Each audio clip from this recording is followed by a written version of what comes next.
वंदना और आप देख रहे हैं लीगल चॉइस। दोस्तों, आखिर मणिपुर में चल क्या रहा है? पिछले 2.5 महीने से पूरा देश इस सवाल का जवाब चाहता है, लेकिन जवाब देने वाला कोई नहीं है। लेकिन अब मणिपुर से जो तस्वीरें निकलकर सामने आई है वो दिल दहला देने वाली है, रोंगटे खड़े कर देने वाली है। ऐसी तस्वीरें जिनको देखकर पूरे देश की 140 करोड़ जनता शर्मिंदा है। सबकी आंखें शर्म से झुक गई होंगी वो तस्वीरें देखने के बाद। वो तस्वीरें आपके सामने भी आई होंगी और मैं इस बात का दावा करती हूँ कि वो तस्वीरें देखने के बाद आपने भी अपनी आंखें शर्म से झुका ली होंगी। वो तस्वीरें आपको दिखाने की मेरी तो हिम्मत बिल्कुल भी नहीं है, मैं वो तस्वीरें आपको नहीं दिखाऊंगी, लेकिन उन तस्वीरों में क्या है ये बताना तो जरूरी है। मणिपुर में हिंसा के चलते कुकी समाज की 2 महिलाओं के साथ गैंगरेप किया गया और फिर उनको नंगा करके उनकी परेड कराई गई। और जिस समय ये परेड कराई गई उस समय मैतेई समुदाय के पुरुष उनको गलत जगह पर, उल्टी सीधी जगह पर हाथ लगा रहे थे, टच कर रहे थे, उनका मोलेस्ट कर रहे थे। और जब उनके परिवार के लोगों ने ये सब रोकने की कोशिश की तो उनके परिवार के 2 लोगों को जान से मार दिया गया। 2.5 महीने से मणिपुर जल रहा है लेकिन किसी को कोई सुध नहीं है। सरकार सोई पड़ी है, सरकार को कोई होश नहीं है। और जब राहुल गांधी मणिपुर जाते हैं तो उनको रोक लिया जाता है। जानते हैं क्यों रोक लिया जाता है? क्योंकि सरकार खुद चाहती है कि जो वहाँ हो रहा है उसको होने दिया जाए। सरकार उसको रोकना ही नहीं चाहती। दूसरे देशों का युद्ध रुकवाने का दम रखने वाले मोदी जी के अंदर इतनी हिम्मत ही नहीं है, इतना दम ही नहीं है कि वो मणिपुर में चल रहे इस हिंसा को रोक सके, इसके लिए कुछ कर सके। वो पूरी तरीके से खामोशी बनाए हुए थे। क्यों वो खामोश थे? पूरी ताकत सरकार के पास होने के बाद, सारी एजेंसी सरकार के पास होने के बाद क्यों वो मणिपुर की हिंसा को रोक नहीं पाए? क्यों उसको रोकने की कोशिश नहीं की? क्यों उसके ऊपर एक शब्द भी नहीं बोले? क्योंकि वो इसको रोकना ही नहीं चाहते थे। इधर मणिपुर जल रहा है और उधर मोदी जी विदेश घूम रहे हैं, कभी अमेरिका जा रहे हैं, कभी फ्रांस जा रहे हैं। इसका क्या मतलब है?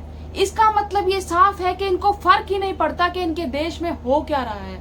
इन्हें फर्क ही नहीं पड़ता कि इनके देश के लोगों के साथ, जिनका वोट मांगकर, जिनका वोट लेकर ये आज इस गद्दी पर बैठे हैं, उनके साथ क्या हो रहा है इनको कोई फर्क नहीं पड़ता। अब भी जब ये तस्वीरें निकलकर सामने आती है तो सबसे पहले राहुल गांधी और प्रियंका गांधी का ट्वीट सामने आता है। उसके बाद पूरे सोशल मीडिया पर शोर मच जाता है। उसके बाद देर रात को कहीं जाकर स्मृति ईरानी जी की नींद खुलती है। स्मृति ईरानी याद है ना आपको? वही जो महिला और बाल विकास मंत्री है। वैसे तो वो किसी भी महिला के ऊपर कोई भी जुल्म होता हो वो कभी बोलती नहीं है, लेकिन शायद उनको इस ट्वीट के लिए राहुल गांधी और प्रियंका गांधी से मोटिवेशन मिला होगा, तब जाकर उन्होंने ये ट्वीट किया। ये जिस विभाग में मंत्री हैं उस विभाग में क्या करना है इन्हें कोई मतलब नहीं है। इन्हें कोई मतलब नहीं है कि देश में बेटियों के साथ जो महिलाएं हैं उनके साथ क्या हो रहा है। ये कभी अपनी जबान नहीं खोलती। ये सिर्फ जबान तभी खोलती है जब इन्हें राहुल गांधी के खिलाफ कुछ बोलना होता है। ये सिर्फ राहुल गांधी के खिलाफ टिप्पणी करने के लिए ही अपनी जबान खोलती हैं। शायद ये इसीलिए ही मंत्री बनी है। और अपने इस ट्वीट में इनका कहना ये है कि इनकी मणिपुर के सीएम से बात हो गई है, जल्दी ही इन्वेस्टिगेशन की जाएगी, पूरी कार्रवाई की जाएगी। इनसे कोई ये पूछने वाला नहीं है कि अब तक ये कहाँ सो रही थी। क्या मणिपुर में अब तक 2.5 महीने से जो भी हिंसा हुई है उसमें क्या बच्चों का या महिलाओं का कोई नुकसान नहीं हुआ? महिलाओं के साथ अब से पहले कुछ गलत नहीं हुआ? वहीं पर इनके ही चीफ मिनिस्टर ये कह रहे हैं ये जो कांड सामने आया है ये कोई नई बात नहीं है, ऐसा तो वहां पर जब से हिंसा शुरू हुई है होता आ रहा है। तो इनसे ये पूछिए कि इनको क्या भजिया तलने के लिए रखा हुआ है वहां पर? और इनके नेता अमित मालवीय क्या कह रहे हैं अपनी ट्वीट में, ये देखिए जरा। ये राहुल गांधी के किए गए ट्वीट पर तंज कसते हुए बोल रहे हैं कि राहुल गांधी कभी बंगाल और राजस्थान पर भी बोल दिया करो। मतलब बेशर्मी की भी हद होती है। इतनी बेशर्मी कहां से लाते हैं ये लोग? और एक हमारे प्रधानमंत्री जी हैं जिनके कानों पर जूं तक नहीं रेंगती। जिस मणिपुर की आवाज यूरोपीय संघ तक पहुंच गई, फ्रांस तक पहुंच गई, अमेरिका तक पहुंच गई, उसकी आवाज दिल्ली में रहते हुए हमारे प्रधानमंत्री के कानों तक नहीं पहुंची। कानों तक पहुंची नहीं, या कानों तक पहुंचने के बाद भी जानबूझकर सुना नहीं, जानबूझकर उसके लिए कुछ कहा नहीं, ढीठ की तरह चुप बैठे रहे। क्योंकि हमारे 56 इंच वाले की राजनीति में सब कुछ जायज है। ये अपनी राजनीति के लिए पूरे देश को आग तक लगा सकते हैं। ये तो सिर्फ एक मणिपुर है। ये देश आपसे पूछ रहा है मोदी जी, इस देश की एक एक बेटी आपसे ये पूछ रही है कि ये 2 महिलाओं के साथ, मणिपुर की इन 2 महिलाओं के साथ जो कुछ भी हुआ उसके लिए कौन जिम्मेदार है, उसके लिए कौन जवाबदेह है। आपकी तो डबल इंजन की सरकार है ना। डबल इंजन की सरकार का क्या मतलब है? डबल इंजन की सरकार का मतलब ये बताते हैं कि डबल विकास, लेकिन यहाँ डबल इंजन की सरकार का मतलब है कि महिलाओं पर डबल अत्याचार।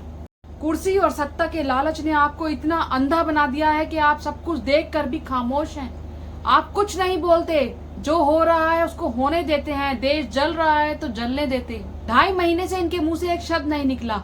जब इतनी बड़ी घटना निकलकर सामने आई तो इन्होंने देखा कि पूरा देश बोल रहा है और अब अगर ये नहीं बोलेंगे तो लोग इनके मुंह पर थूकेंगे। तब जाकर इन्होंने कुछ शब्द अपने मुंह से निकाले हैं, तब जाकर इन्होंने मणिपुर पर कुछ कहा है। और पता है क्यों कहा है?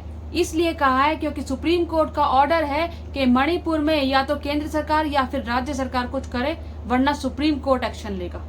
जिस बात पर मोदी जी चुप रहते हैं उस बात पर उनके मंत्री और गोदी मीडिया भी पूरी तरीके से खामोश रहते हैं। लेकिन जैसे ही स्मृति ईरानी ने ट्वीट किया, ऐसा लगा कि मानो गोदी मीडिया को परमिशन मिल गई हो और पापा की परियों ने, 2 पापा की परियों ने भी अपने ट्वीट चिपका दिए। मतलब शर्म आती है इनको, थोड़ी सी भी गैरत इनमें बाकी है? इनमें या फिर जो भारतीय जनता पार्टी में महिलाएं शामिल हैं उनके अंदर थोड़ी सी भी शर्म, थोड़ी सी भी गैरत बाकी है तो चुल्लू पर पानी में डूब के मर जाओ। मोदी जी, आपको मान लेना चाहिए कि आप इस देश को संभालने में नाकाम हो चुके हैं। आपको मान लेना चाहिए कि आप इस देश के संविधान को और लोकतंत्र को सुरक्षित रखने में नाकाम हो चुके हैं। आपको मान लेना चाहिए कि आप इस देश की बेटियों को सुरक्षा प्रदान करने में नाकाम हो चुके हैं। आप एक नाकाम और निकम्मे, एक ढीठ प्रधानमंत्री साबित हो चुके हैं। आज जितनी भी बातें मैंने कही हैं वो एक देश के प्रधानमंत्री के लिए कहना उचित नहीं है। मैं जानती हूँ मुझे ये सब नहीं कहना चाहिए, लेकिन अब नहीं बर्दाश्त होती। देश की हालत नहीं देखी जाती, महिलाओं की हालत नहीं देखी जाती। आप इस बारे में क्या सोचते हैं मुझे कमेंट बॉक्स में जरूर बताइएगा। मेरी इस वीडियो को लाइक कीजिएगा, शेयर कीजिएगा और मेरे इस चैनल को सब्सक्राइब कीजिएगा। जय हिंद, जय भारत।